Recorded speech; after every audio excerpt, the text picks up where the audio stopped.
Hello everyone, नमस्कार। कैसे हैं आप लोग? उम्मीद है अच्छे होंगे। ये सीटेट का पार्ट 2 है।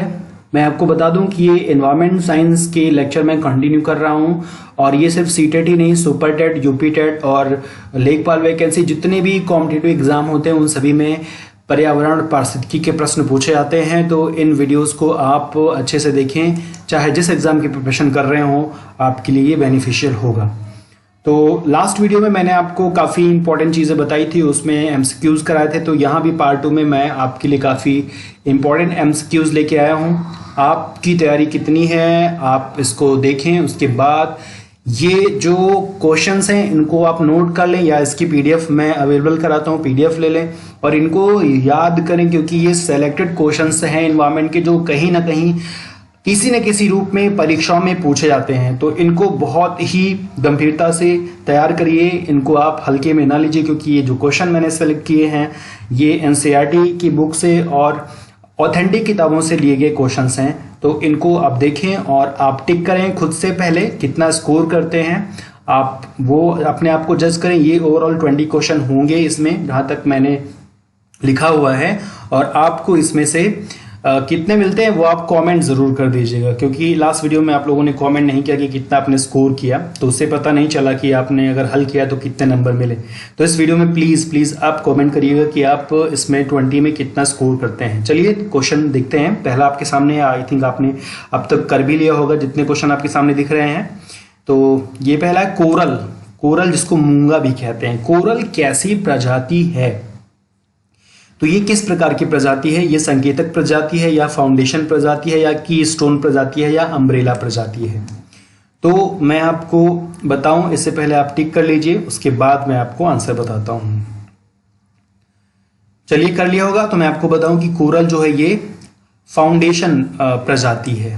फाउंडेशन प्रजाति क्या होती है अगर इसकी बात की जाए तो इसको मैं आपको बता दूं कि ये ऐसी प्रजातियां होती हैं, मैं अपनी पीडीएफ फाइल से आपको क्लियर करा दूं। आपको मैंने लास्ट टाइम भी पीडीएफ फाइल से, अब क्वेश्चन वाइज मैं आपको बता देता हूं कि क्या है। प्रजातियों के बारे में हमने चर्चा किया था। कुछ प्रजातियां होती हैं संकेतक पर, जो 4 ऑप्शन वहां दिए गए हैं, वो चारों ऑप्शन प्रजातियों का मैंने यहाँ पे डिस्क्रिप्शन अपने पीडीएफ में दिया हुआ है। तो मैं आपको यहाँ से इसका आंसर दिखा देता हूँ। यहाँ देखिए ये शुरू हो गया। ये जैविक समुदाय के बाद ये आपका पहला है कीस्टोन प्रजातियां। वे जातियां जो किसी समुदाय में प्रचुरता और जैव भार की अल्पता के बावजूद सामुदायिक अभिलक्षणों पर अपना प्रभाव दर्शाती हैं, कीस्टोन प्रजातियां कहलाती हैं। इसका तात्पर्य ये हुआ कि ऐसी प्रजातियां जो समुदाय में कम रहती हैं, जिनकी संख्या कम होती है और उनका जैव भार यानी कि वो भार के दृष्टिकोण से भी कम होते हैं, इसके बावजूद वो अपने समुदाय में प्रभावशाली रहती हैं, अपना प्रभाव वर्चस्व कायम रखती हैं, तो वो कीस्टोन प्रजातियां होती हैं। जैसा कि शेर हो गया, आपका टाइगर हो गया, ये सारी चीजें मतलब संख्या में कम रहे लेकिन प्रभावशाली रहे, उसी को कहते हैं कीस्टोन प्रजातियां। दूसरा आपका है फाउंडेशन प्रजाति, जो आपका क्वेश्चन था। वे प्रजातियां जो अन्य प्रजातियों के निर्माण एवं संरक्षण में मुख्य भूमिका निभाती हैं, फाउंडेशन प्रजातियां कहलाती हैं। यानी कि जो नींव प्रदान करती हैं दूसरी जातियों को, जो दूसरी प्रजातियों के जीने का साधन बन जाती हैं, जिनके सहारे अन्य प्रजातियां जो है जीवित रहती हैं, सरवाइव करती हैं, उन्हें फाउंडेशन, क्योंकि इसका नाम है फाउंडेशन, तो फाउंडेशन शब्द से अगर आप वाकिफ हैं तो फाउंडेशन प्रजाति याद करने में दिक्कत नहीं होगी। उदाहरण के लिए यहां दिया गया जैसे कि कोरल रीफ का निर्माण करते हैं जिस पर अन्य प्रजातियां निवास करती हैं। तो ये आपका था फाउंडेशन। अब एक अम्ब्रेला प्रजाति है। अम्ब्रेला प्रजाति विस्तृत परास वाली प्रजाति है जिन पर अन्य प्रजातियां निर्भर करती हैं। अम्ब्रेला का मतलब छाता, जैसे छाता है अम्ब्रेला छाता, तो छाता का मतलब ये छाता क्या करता है, हमें धूप से और हमें बारिश से बचाता है, धूप से हमें बारिश से बचाता है अम्ब्रेला। तो उसी से रिलेटेड अम्ब्रेला प्रजाति है। यानी कि वे प्रजातियां जो अपने अंडर में अन्य प्रजातियों को पलने, बढ़ने और जीने का आश्रय प्रदान करती हैं, उनको प्रोटेक्शन प्रदान करती है, वो अम्ब्रेला प्रजातियां होती हैं। और ये काफी वाइड रेंज वाली होती हैं, इन पर अन्य प्रजातियां निर्भर करती, निर्भर का मतलब इनके संरक्षण में वो जी पाती हैं। यह प्रजाति उच्च कशेरुकी एवं विशाल काय वाली होती है, जैसे टाइगर हो गया, ग्रिजली बियर हो गया, नॉर्दर्न स्पॉटेड आउल हो गया। तो ये आपकी अम्ब्रेला प्रजातियां हैं। ठीक, अगला है संकेतिक प्रजाति। संकेतक प्रजाति, इंडिकेटरी स्पीसीज। संकेतक प्रजाति से अभिप्राय किसी एक पौधा या जंतु की प्रजाति से है जो पर्यावरण परिवर्तन के लिए बहुत संवेदनशील होता है।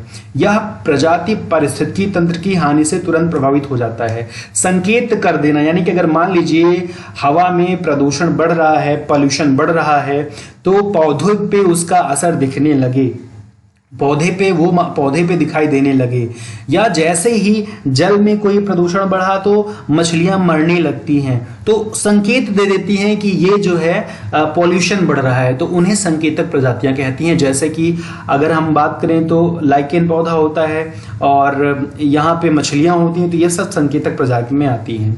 संक्रमिका को देख लेते चूंकि आगे इनका क्वेश्चन बनेगा। इकोटोन बहुत इंपॉर्टेंट है, यहाँ पे मैंने इंपॉर्टेंट हाईलाइट किया हुआ है।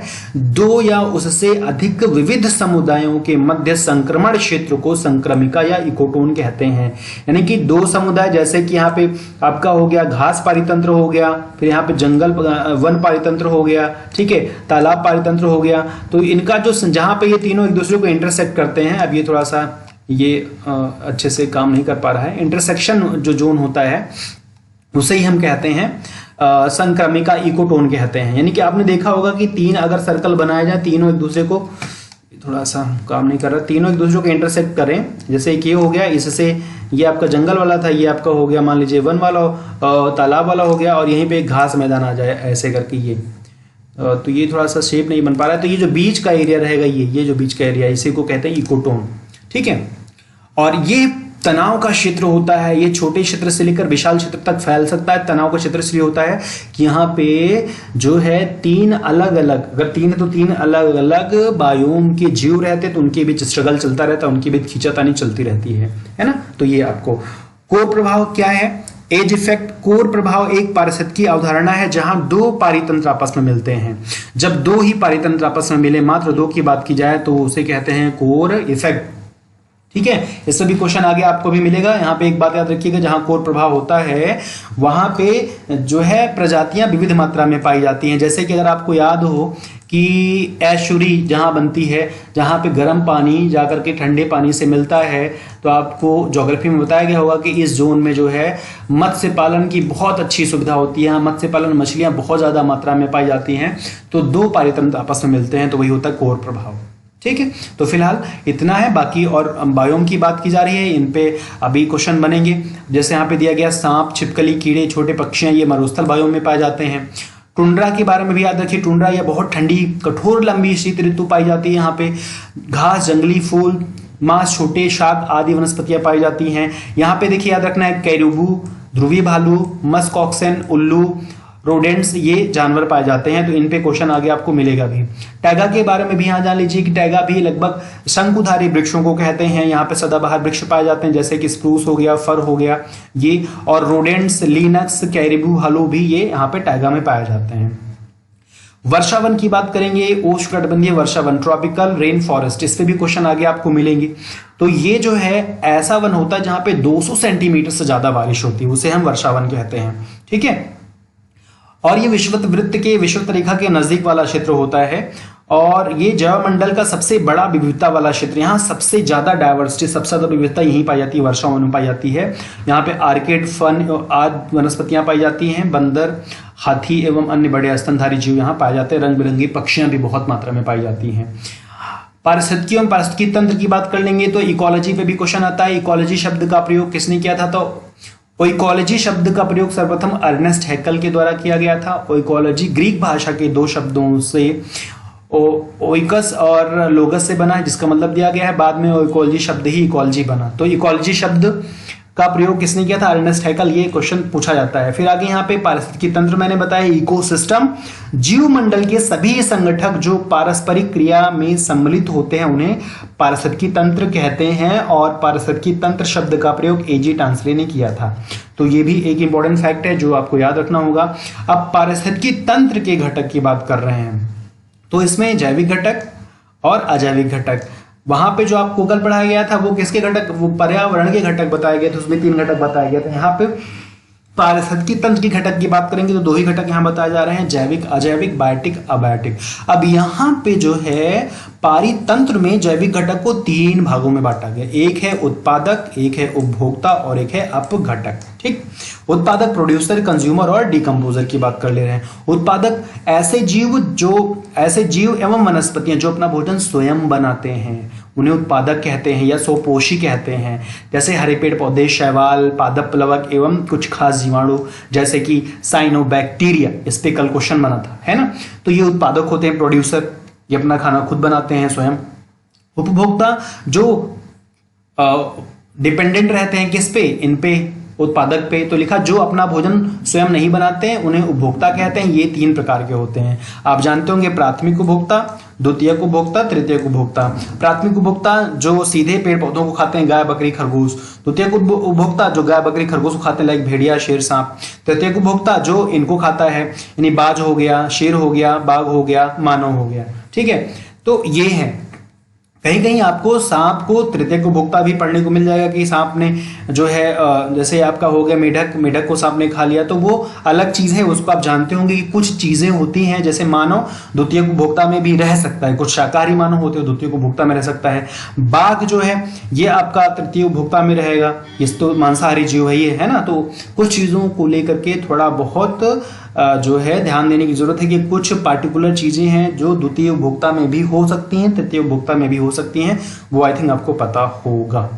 अब घटक क्या है या डिकम्पोजर, ये भोजन के लिए मृत पेड़ पौधों एवं जीव जंतुओं पर निर्भर रहते हैं। इसके अंतर्गत बैक्टीरिया और कवक आते हैं। कौन कौन आते हैं डिकम्पोजर में? बैक्टीरिया और कवक।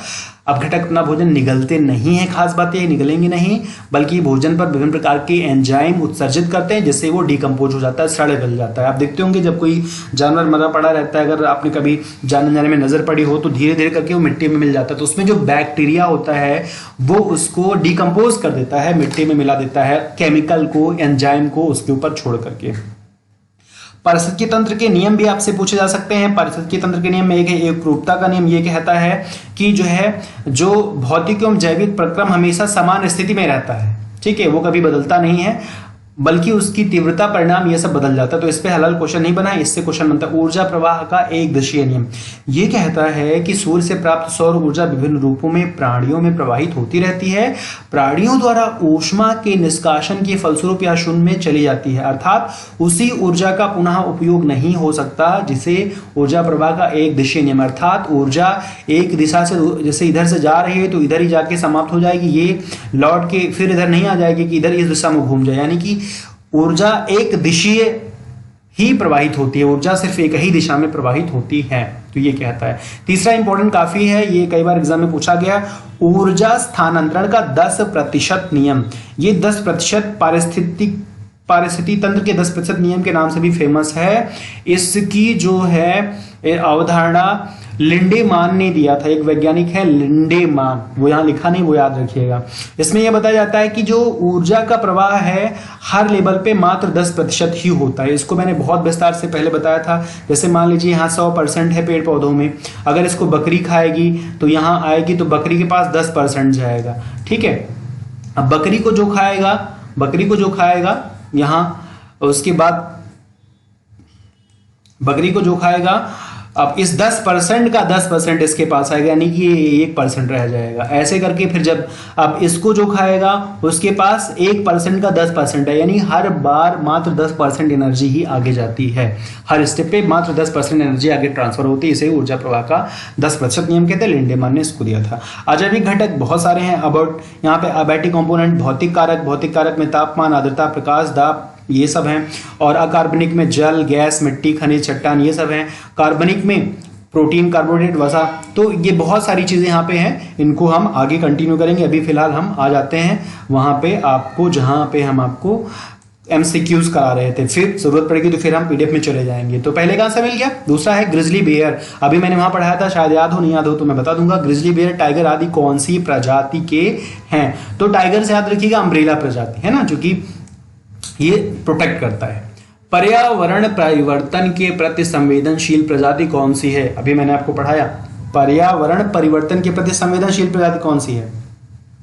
ठीक कर लीजिए, कर लिया। चलिए अब मैं बताता हूं। अभी आपको बताया मैंने, संकेतक प्रजाति जो संकेत दे देती है कि पर्यावरण परिवर्तन हो रहा है, प्रदूषण बढ़ रहा है, पॉल्यूशन बढ़ रहा है। जहां दो पारितंत्र पाए जाते हैं तथा आपस में मिलते हैं वो विविध, वहां पे क्या होता है, विविधता कम पाई जाती, प्रचुर विविधता पाई जाती है, विविधता सामान्य होती है, इनमें से कोई नहीं। तो मैंने आपको पढ़ाया था अभी जस्ट, मुझे उम्मीद है आप सही लगाएंगे। ओके, तो सही आंसर क्या है, ये है प्रचुर विविधता पाई जाती है जहां दो पारितंत्र मिलते हैं, डायवर्सिटी बहुत पाई जाती है। सील, वालरस, मस्क, ऑस्केन आदि किस पारितंत्र में पाए जाते हैं? तो ये भी काफी महत्वपूर्ण क्वेश्चन है, इसको अगर आपको आता है टिक करिए।